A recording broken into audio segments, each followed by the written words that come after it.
Um,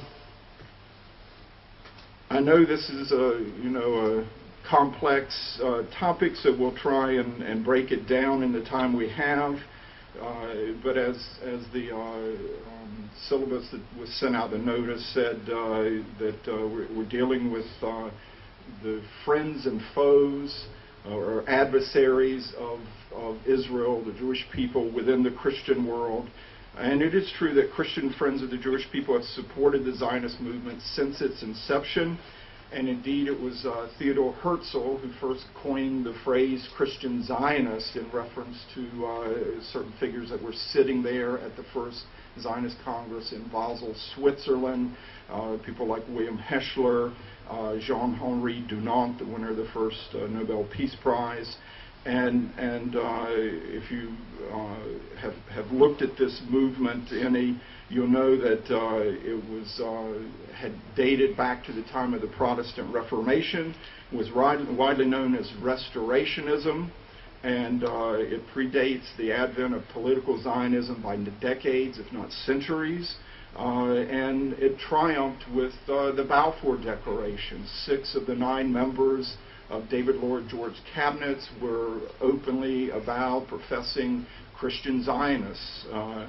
And that sort of theological basis, a belief, a decision centered in their beliefs that Britain, that it was time for the Jews to return to their homeland, and that Britain, with its worldwide empire, was uniquely positioned to help with a worldwide ingathering of the Jewish diaspora. This was largely based on, great power calculations, of course, but these men also had a moral sense and a biblical sense that there would be something historically and biblically significant about the return of the Jews. And so there was a large faith element in that decision. We also see it later in President Harry Truman's decision to quickly recognize Israel after the Declaration of Independence by Ben Gurion, where he was steeped in the Bible. His Secretary of State and so many others, his Secretary of Defense, saying, don't do it, the Jews are going to get driven into the sea. And he did it anyway because of a biblical upbringing and a moral sense. He had to do something for the Jewish people in the wake of the Holocaust.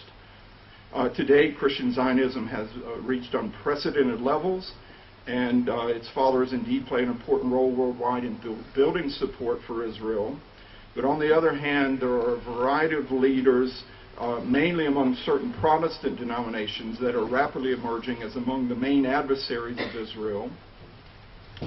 For instance, they have been key supporters behind the twin campaigns of divestment from Israel and the dismantlement campaign to tear down the security barrier, and also this global effort to brand Israel an apartheid state. And why such a gulf within Christianity over Israel? And what I want to deal with is the large motivating factor behind, which side you fall on, which camp you fall in what is essentially, in a way, a culture war. One of the culture war issues, say, in America, Israel is part of the liberal conservative culture war as well, but a lot of it has to do, your ideology, is tinted with theological background. And in the instances of the pro-Palestinian Christian camp or anti-Israel Christian camp, it's really vestiges of replacement theology that are behind a lot of their thinking and actions. Any discussion of the subject today has to start with the Holocaust, which brought about a sea change in thinking about the Jewish people in most Christian circles. First of all, because it was such a moral shock that in the heart of Christian Europe, you had this genocidal attempt by the Nazis to wipe out the Jews, and how could Christians be involved in this? But I think there was one lecturer here within the past year who noted, it was very interesting, that even if you just had the Holocaust in itself and the moral shock of that, of the centuries of Christian anti-Semitic teachings that paved the way for what the Nazis did. That alone couldn't account for the sea change in theological thinking, because a lot of Christians would have been able to look at the Holocaust and say, look, you know, the Shoah is just another example that the Jews are cursed. Look what just happened to them. But it was then the theological shock of the restoration of Israel only 3 years later that challenged church teachings and doctrines concerning the Jewish people. Because for centuries the mainstream thought within Christianity towards the Jews is that because they killed Christ, they are cursed to endless wanderings and have been dispersed around the world, never to return again, never to play an important role in God's redemptive plan.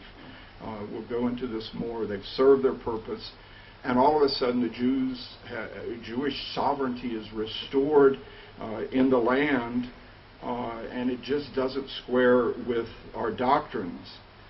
And while some Christian churches, and the Catholic Church is a good example of this, in steering their large organization, their ship of state, in a new direction concerning the Jewish people. There are Christians out there who have refused to change their doctrines to fit the facts of a restored Israel.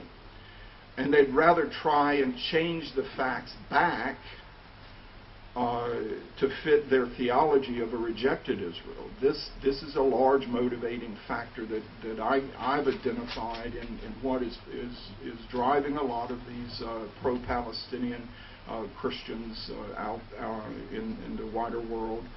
And it's an attempt to reverse history and doing away with Jewish sovereignty in the land, or whittling it back to something that would eventually, the ultimate goal would be a one-state solution. Right now, because the U.S. supports it, it's support for a two-state solution, but ultimately the goal of a one-state solution, one binational state of two peoples, Jews and Arabs, and three religions. This is the mantra in some of these circles. And in many ways, this is the source of Christian involvement in the divestment, the dismantlement campaigns, the apartheid branding, and such. Okay, let's focus first on the good news, the pro-Israel camp. And indeed, Christian support for Israel stands at unprecedented levels today. And there are millions of Christians all over the world who have this compelling love for Israel and the Jewish people. And our recent Sukkot celebration, again, was testimony to this. We had over 8,000 Christians from nearly 100 countries here to celebrate this biblical Feast of Tabernacles. And, you have to sell a lot of fish and bananas if you're from the green, lush highlands of Papua New Guinea and you're a subsistence farmer, or Fiji, or 1,500 Brazilians, many of them from a large city at the mouth of the Amazon. These are not rich people. And even in a time of economic turndown, when Israel was worried that the Jews might not come for the General Assembly in a few weeks, we didn't lose anyone. We had huge crowds. The hotels here even will turn down demands and requests for rooms during Sukkot from even Jewish people who say, I want to come. They're calling 6 months ahead of time, I want to come at Sukkot. Some of the hotels here will say, no, we'd rather have these Christians because we know good times are bad. No matter what happens, they're going to show up. These hotels have told us this. And so, it's just an example of this compelling love that just as anti-Semitism, man's oldest hatred, there's something of a mystery, and we talk about it and we try and understand it and whatever, but sometimes you just have to say there's something mysterious behind it. There is a mystery behind this new, unprecedented wave of love and comfort and support for Israel that even I can't explain sometimes. And yet, we're still being vilified, even by Jewish and Israeli leaders, as being no different from past Christians. There's all sorts of misperceptions that the Christian Zionist movement is a recent outgrowth of the American Christian right, that we're thirsting for Armageddon or to bring back Christ. We're accused of blocking the peace process, assigned all sorts of sinister motives. And we even have fellow evangelical critics who are calling us idolaters for worshiping secular Israel and the power and the prestige or whatever we get with that, instead of worshiping Christ. And of course, among the Jewish critics are like Eric Jaffe of the Reform movement in the U.S., part of the culture wars in America. And here in Israel, recently, Labor MK Colette Avital wrote a piece in Haaretz assigning bad motives to Christian Zionists today based on she says, I served in the New York consulate and I know how dangerous they are. And I can tell you the New York consulate is a long way away from the Bible Belt. And there are good evangelical Christians there, but just serving there doesn't make her an expert. And sadly, this is a huge misread of the noble history, the global scope, and the sincere motivation of the Christian Zionist movement. I'll give a quick definition of what I prefer to call biblical Zionism. I am a Christian adherent to biblical Zionism, as opposed to political Zionism, which we support the rationale for various reasons. There needs to be a homeland and a safe haven for the Jewish people. But, as a believer in the Bible and the God of the Bible, I also add the element of faith that I believe the Jewish people and the land were both chosen for the purpose of world redemption. And this definition of biblical Zionism is the view that the God of the Bible elected both the land and the people of Israel for the purpose of world redemption, and that the modern Jewish restoration to their ancient homeland is evidence of God being faithful to his covenant promise to the patriarch Abraham to deliver the land of Canaan as an everlasting possession to his natural descendants. I'll say it again. Biblical Zionism is the view that the God of the Bible elected both the land and the people of Israel for the purpose of world redemption, and that the modern Jewish restoration to their ancient homeland is evidence of God being faithful to his covenant promise to the patriarch Abraham to deliver the land of Canaan as an everlasting possession. It's from Genesis 17:8, I believe, to his natural descendants. And based on this definition, our stand with Israel is not racist. We don't think the Jewish people are better than anyone else, smarter, more good-looking, although Joel's a good, handsome opa. But we're not anti-Arab. But it's a reflection of our understanding of God's sovereign or divine election, his right he loves all men. There's a universality with God, but it's the biblical paradox that there's also a particularity with him, that because of his love for all men, he chose a vehicle, a people, and a land in order to redeem all humanity to himself. And we see this biblical paradox summed up in it's quoted in the New Testament, but it's where God says, Jacob I loved, Esau I hated. It's not, it's just God's sovereign election to know beforehand who would be the proper vehicle. Abraham, I know him. He'll teach us these things to his children. God boasted over Abraham. And the analogy that our executive director, Malcolm Heading, has used often, and he is a leading, he's probably, in my view, it's a privilege to work for him.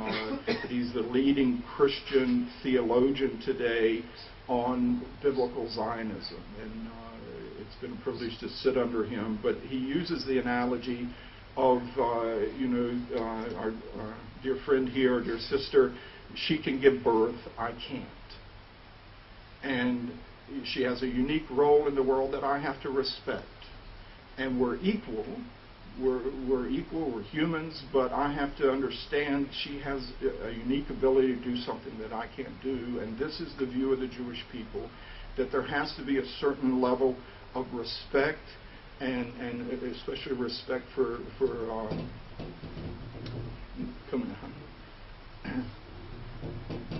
Jewish perpetuation, the preservation of the Jewish people, because you played a unique role by delivering to the world all the things that God wanted for us to have for salvation. And in the New Testament, the Apostle Paul lists these things: the worship of God, the service of God, the commandments of God, the Word of God, and for me, eventually the Messiah of God, that he lists all these things. These are things that the Jewish people gave us.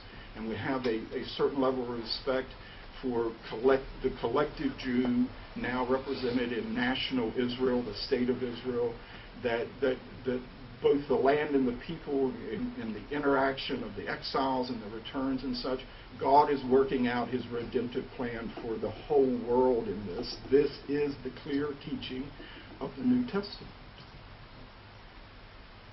And the conclusion we have to draw from this is one has to be cautious when one approaches Israel because of her enduring election before God. But if you no longer believe that election stands, then Israel is fair game for criticism. And there's the anti-Israel camp. They no longer see that enduring election of Israel. You're fair game. And that is a big theological distinction between us.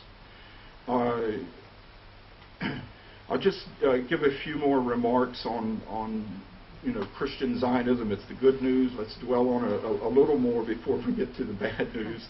But of course, the history of Christian Zionism starts with the Protestant Reformation, when the Bible was put back in the vernacular. People were able to read their Bible. The common layman out in the pews was able to read it for himself, and he saw that God still loved the Jews, that he had not rejected them forever according to the New Testament, and therefore what they were reading didn't match up with church teachings, which the Bible had been in Latin, only the priests knew it, and it was hidden from them. And there were people who started challenging church teachings, men burned at the stakes for daring to say God still loved the Jews. Today, Christian Zionism is a worldwide movement. It's largely in the Protestant evangelical stream, which is the fastest growing stream of Christianity. There's basically 1.1 million Catholics or so in the world. I think that identify themselves as Catholic. In a lot of countries, very, very poor church attendance by these Catholics, but they still culturally identify themselves as Catholic, but probably a core of 600 to 800 million who in some way are active Catholics. There's around 200 million mainline Protestant parishioners. There's around 200 million Eastern Orthodox Christians that moves here into the Middle East, and small Christian minorities here in the Middle East. And then the rest of the Protestant world, the evangelical movement, estimates now are as high as 600 million. It's the fastest growing. I was telling some people before our lecture that in China has the largest gross number of evangelical Christians today. It's not America. The government recently admitted, here's an example, she works for me, Angie, back in the back who just came in, but her parents are in Beijing. They've been in the diaspora. She studied at Boston University, finished a degree there recently. But the government recently admitted there are as many as 120 million evangelical Christians in China. There's more born-again Christians than there are members of the Communist Party now. Around 70 million communists in China. I don't know if they'll take over, but that's a remarkable growth since around 1980, when the Christian remnant in China was around estimated 5,000. So it's been mainly out in the rural areas, moving to the cities. But these Chinese Christians are a good example no one went in and gave them great teachings on why they should support Israel one way or the other. It's largely an indigenous revival movement that had the Bible for themselves, and these millions and millions of tens of millions of Chinese Christians who haven't been influenced by the outside world, sort of like the Ethiopian Jews still have certain things at Passover that they do. These Chinese Christians most of them are favorable towards Israel. They have a compelling love. They want to come see the Holy Land. They stand with Israel. And that's quite remarkable testimony to the power of the Word of God itself. There was a recent poll in the U.S. that 80% of U.S. Christians felt a moral obligation to stand with Israel. And this brings us to this question of motivation. What is motivating us? We've been over some of this before, this moral obligation. It's just doing the right thing to support a fellow democracy under assault. There's a certain spiritual indebtedness, all the blessings and the things that we've received from the Jewish people. The New Testament, Paul says we owe a debt back in our material goods in different ways to pray and support the nation of Israel, the Jewish people. There's a whole move back to the Hebraic roots of Christianity that Time Magazine recently identified this movement towards Hebraic roots of Christianity as one of the top 10 trends in the world today. And of course, we see it at the Christian Embassy. Another great motivating factor is to take responsibility for the bitter legacy of Christian anti-Semitism. And we see this in that we have a strong branch in the U.S. and tapping into that huge well of support that so many of us focus on. But a lot of our support base for our ministry is in Europe. And it's because these are European Christians who know their own history, the pogroms, the Inquisition, the expulsions, the Holocaust. This is their history. Some try and dismiss it as a guilt thing. The fact is that evangelical Christians were not ever involved. You will not find in the history of the movement any instances of convert or die scenarios or persecutions against Jews and such as this. We didn't do it. Those European Christians who were supporting Israel, they may have come out of churches that had official roles in Christian anti-Semitism in Europe. But these people, it's not so much a guilt, it's just taking responsibility for that bitter legacy, whether we like it or not. We have to deal with this and try and remove this stain from the name of the church, and take responsibility for our own history. And therefore, we have strong branches in Europe, from Germany, Austria, up through Holland and Denmark, up into the Scandinavian countries especially. We don't have quite the numbers you do in America, that we do in America, but I just say that at this conference last week, Wednesday through Friday in Paris, sponsored by the European Friends of Israel. Some are Jews, some are secular, some are Christian. In this new organization, they brought together 400 parliamentarians, pro-Israel parliamentarians from across Europe, members of the European Parliament, and from different national parliaments across Europe for a large conference that Dali Itzik was able to address it. Our director, Malcolm Heading, our international director, Dr. Jürgen Buehler, who's a German Christian, got a degree in physics from the Weizmann Institute. He was able to address it on the issue of the Palestinian refugees. The conference was packed, it was well attended, and really was a sign of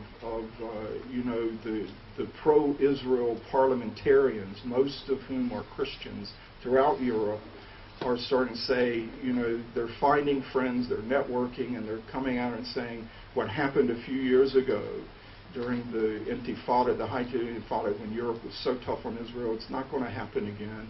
Hopefully we're seeing some sort of change there, but that was a good sign, the attendance and the impact of this conference this past week. I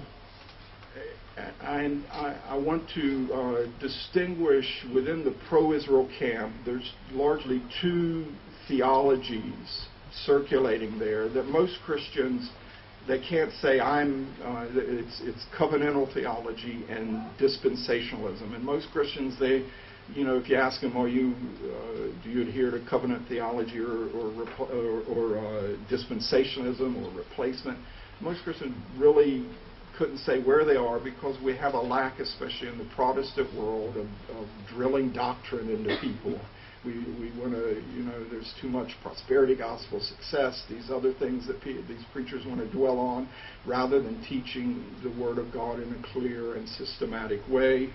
But generally, people adhere to certain principles that if you talk to them enough, you can place them in one camp or the other. I belong in the camp of covenant theology.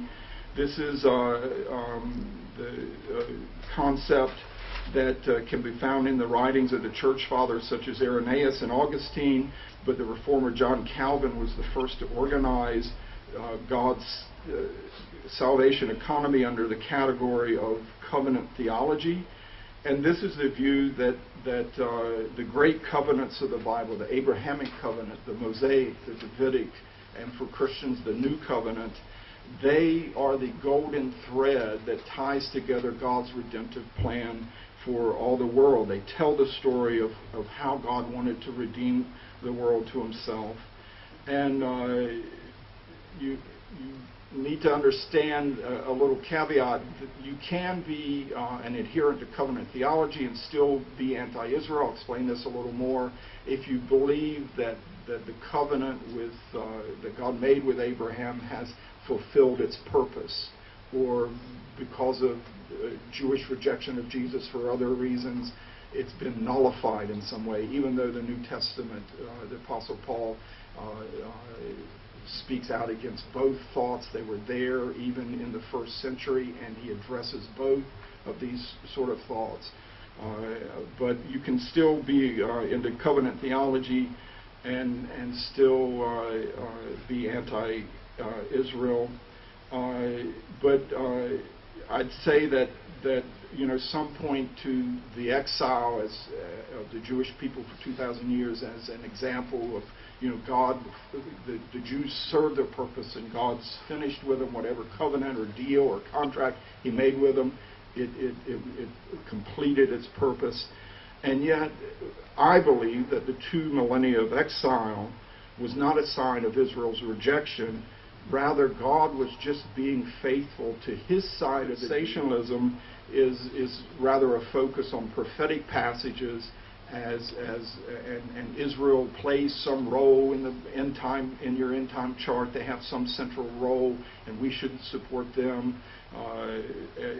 The origins of it are traced to John Nelson Darby, who was a preacher within the Plymouth Brethren movement in Scotland, who moved to the States. It was picked up in by I. Schofield in his popular reference Bible about the turn about 1900 or so, and it basically teaches that it's actually, in a way, it's a form of replacement theology, in that it teaches that the church has replaced Israel as God's main redemptive agent in the world for the church age, but that before the great 7-year tribulation at the end of time, the church is removed or raptured, and God then comes back, and Israel was temporarily replaced, but now for these last 7 years His focus is on Israel, and Israel is the main redemptive actor for God in the world. But guess what? According to some very bad interpretation of a couple scriptures, Zechariah in 13,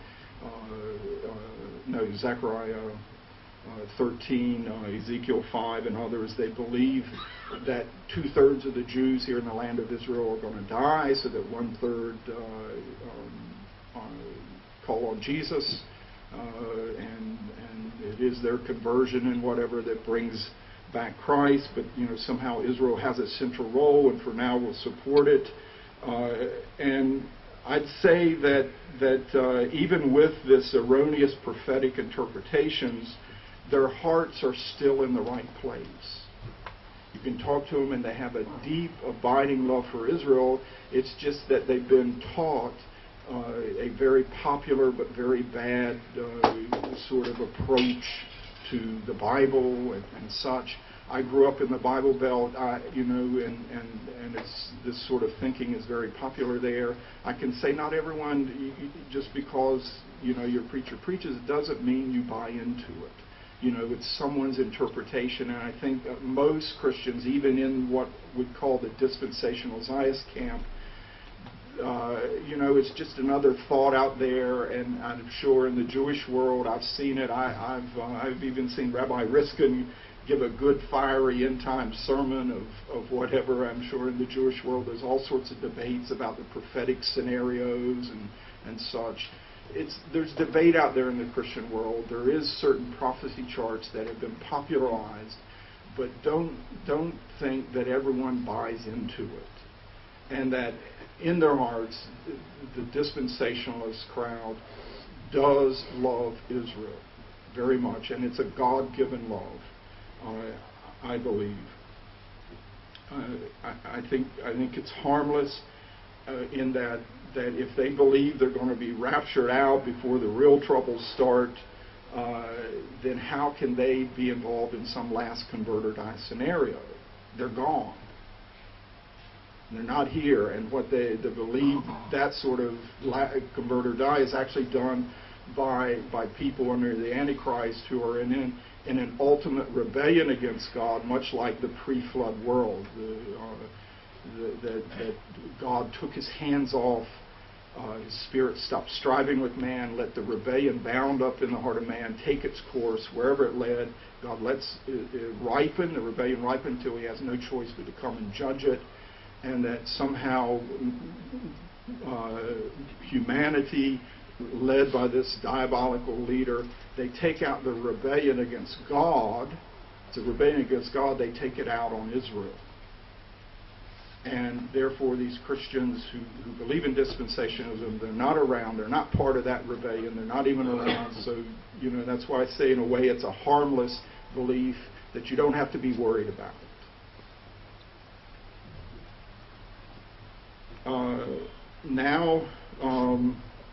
The bad news about replacement theology or supersessionism, I think it's been around long enough that most of these folks understand something about it. It's a rather modern term dating back to the 1600s that uses a Latin word to describe an older view espoused by some of the early church followers, namely that God's unique relationship with the church is either the replacement of or completion of the promises that God made to the Jewish people.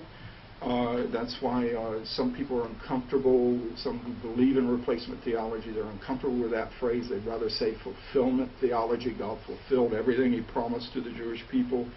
But basically, under the new covenant, the church replaces the Mosaic covenant, replaces Israel as God's main redemptive agent in the world. I don't think I'm going to go into a lot of my notes on this. But there have been various strands of replacement theology identified. One is punitive supersessionism, that God, the wanderings of the Jewish people, because you killed Christ, you're cursed to endless wanderings and stuff. You're being punished by God for an ultimate act of disobedience. Economic supersessionism, this is just the basic thing that for practical purposes, not meaning money economic, but in God's economy, for practical purposes, the church has replaced Israel in his plan. And then structural supersessionism, this is a de facto marginalization of the Old Testament as normative for Christian thought. It's really, we're seeing something of a modern-day revival of Marcionism. Marcion was a 2nd century, branded a heretic for saying, we shouldn't even be looking at the Tanakh, the Hebrew Bible, anymore, the Old Testament. We should only focus on the New Testament. That's somehow it presents God as schizophrenic, that the God of the Old Testament was a God of vengeance and war, but that in the New Testament, God reveals himself as the God of mercy and love through Jesus.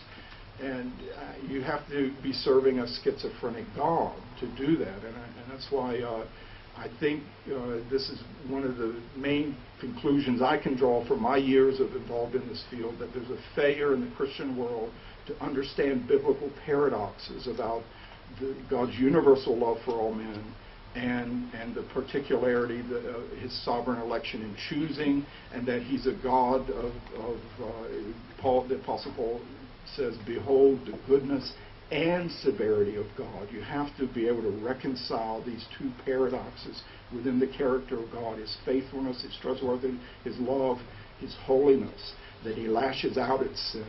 And much of what has happened to Israel is a reflection of God's holy character. But many Christians don't understand this. I'd say that it's very interesting to track. I know we had an ambassador to the Vatican. I've heard several lectures here about Catholic theology, Catholic thinking on Israel. The Catholic Church has come a long way since the Holocaust. Of course, Pope John Paul II probably did more than all other popes put together to try and reconcile the breach between Jews and Catholics, visiting synagogues and such, making a pilgrimage to Israel, to the wall, to Yad Vashem. But the Catholic Church under him has also not only the Vatican II documents, but more recently they've defined anti-Semitism as a sin. They even went a step further and equated anti-Zionism with anti-Semitism, ergo a sin. If some Catholic comes to you and some anti-Zionist, well, I'm just an anti-Zionist, you can tell them, look, your own church has defined it as a sin.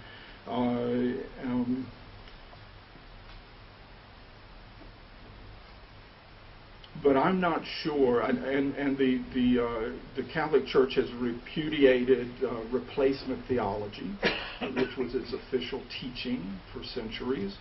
But I think it's hard. I haven't seen a clear spelling out of the parameters of what Pope John Paul recognized the Jewish people as our elder brothers, and that there was some sort of enduring covenant relationship between God and Israel. But I don't think the Catholic Church has really spelled that out clearly enough in repudiating replacement theology. Where they now fall, they're back sort of in the covenant theology camp, but haven't really spelled out, what is still enduring in this relationship. Does it mean salvation and such? Does it mean this or that? And I think a lot of that reticence has to do with the Catholic Church's own high view of itself as the sole agent for salvation in the world.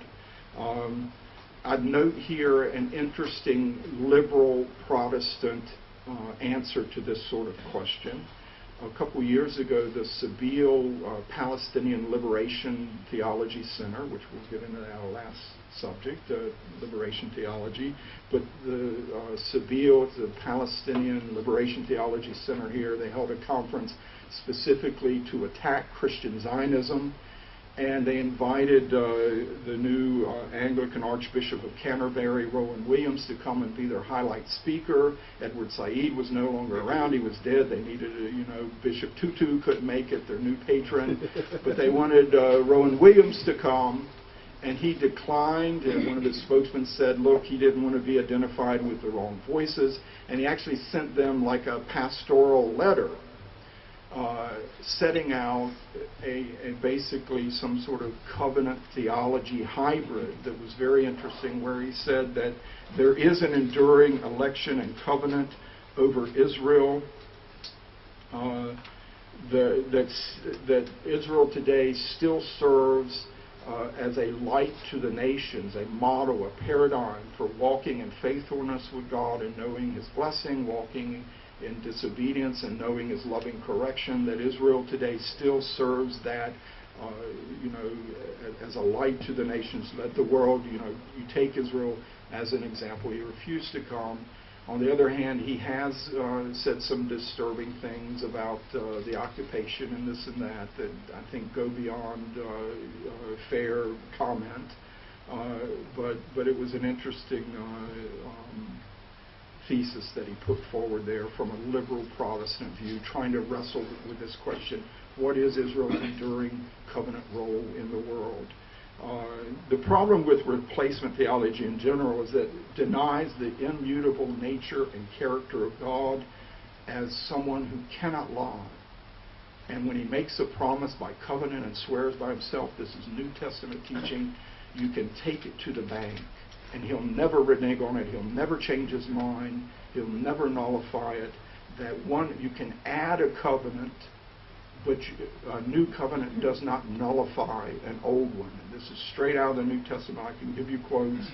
But it's a failure. You actually, replacement theology lays the charge against God that he's untrustworthy, that he's a liar, that he can change his mind. Of course, Malachi says, hear, O Jacob, I the Lord, I change not, or else, Jacob, you would be consumed. If God changed his mind, he would, about the Jewish people, he would have wiped you out long ago.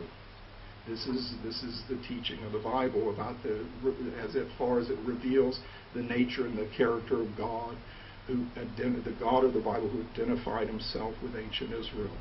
Our last category of Christian theologies towards Israel is liberation theology. I'll try and be quick on this.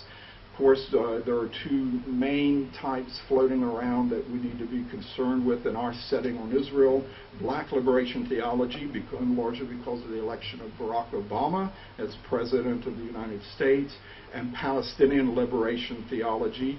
And liberation theology is an overstress, an over-identification with the historic figure of Jesus as the earliest role model of a revolutionary fighting against oppression, in his case Roman oppression, with the main goal of addressing a modern social grievance. It's an over-identification with the historic figure of Jesus and what he said and what he did in order to promote some social redress for some social grievance today. They cannot, either black liberation theology or Palestinian liberation theology cannot legitimately preach violence because Jesus basically taught a pacifism. If you're going to live by the sword, you better be prepared to die by the sword. But he didn't, he said, I didn't come to overthrow these Romans here. My kingdom's not of this world. But adherents to these liberation theologies, they cannot teach the use of violence based on Jesus' teachings, but they will use the historic Jesus to justify violence when someone undertakes it against an oppressor. That anything by the oppressed against their oppressor, whether it's blacks because of slavery, segregation, whether it's the Palestinians and what they're suffering under Israel here today, they look to Jesus as an historic role model of the example of the first Palestinian revolutionary in order to, and anything goes, even if I don't preach it, if you go and beat up a white man, if you go and blow up yourself in an Israeli bar mitzvah celebration or whatever, there's some justification for it because it places it sees a black and white world where they're always the oppressed and anything can go, and Israel will always be the oppressor, the white man will always be the oppressor. I saw a very good example of this during the Intifada. Of course, we had the World Council of Churches sending study missions here to find out what was going on. The International Red Cross, they got involved in supporting the Palestinians, sending study missions, and I'm sure a lot of Jewish people were just very disturbed by this. How can you come here objectively and come out saying, we're at fault here? And even the YMCA, the worldwide headquarters in Geneva, sent a study mission. And when some reporters confronted them, look, it's a little biased, it's too one-sided, the answer of their spokesman was, look, Jesus just taught us to root for the underdog. And this is a huge distortion of the message of the Bible and the message of the New Testament. There are Marxist overtones to liberation theology. Of course, it started in Latin America among Catholic priests trying to address legitimate social problems there. But, adding Marxist overtones to the point where the Vatican itself issued a certain ruling saying be cautious about liberation theology. And, of course, black liberation theology, the father of it is considered the Reverend James Howell Cone, who Jeremiah Wright, considering himself a protege, and his church, the Trinity United Church of Christ in Chicago. Here, Jeremiah Wright is a black liberation theologist, and he has in his church, he invites and hosts the Sabeel Roadshow, the Palestinian liberation theology. Naim Atik and his crowd, they come and bring the roadshow in Chicago. They have quite a few friends, some at Wheaton College, Presbyterian guys. We could go more into that. But there is a link between the two. And where this puts the new President Obama, I think we're all still waiting and scratching our heads. Why did he sit there so long? Where is he really taking the nation? But this one interview about why in the whole segregation and civil rights movement there wasn't some effort to use the courts for redistributive justice. In other words, the claim, just as the Jewish people claim reparations for the Holocaust and such, reparations for slavery and the disadvantage that blacks have been at, which there's a truth there, and through affirmative action and other things, America's tried to address this. But this phrase, redistributive justice, when you hear the word justice from a liberation theologist, it is a very loaded term. It basically means I want all my grievances resolved, and even then I'm still not satisfied because I'm always the oppressed, you're always the oppressor. In a way, Islam has thinking like this as well. The last thing I'd like to address is the question of the Palestinian Jesus, which fits within this liberation theology movement. And Palestinian Christians are a small but symbolic community here in the Holy Land, but certain Palestinian clerics, Christian clerics, have exploited that symbolic value to support Palestinian nationalism by distorting and denying the Jewishness of Jesus and the Hebraic roots of the Christian faith in service of the Palestinian narrative. I know Justice, when he did the expose on Edward Said, My Beautiful Old House, I think everyone's familiar with this. He was standing outside a house up at Tim Brenner on Kikar Chile, which used to be our headquarters for a while, and he's standing there in this BBC documentary saying, this is my beautiful old house, and I got kicked out, and look who's in there now. This rabid Christian Zionist organization headed by a South African, the apartheid label. We get so much in there.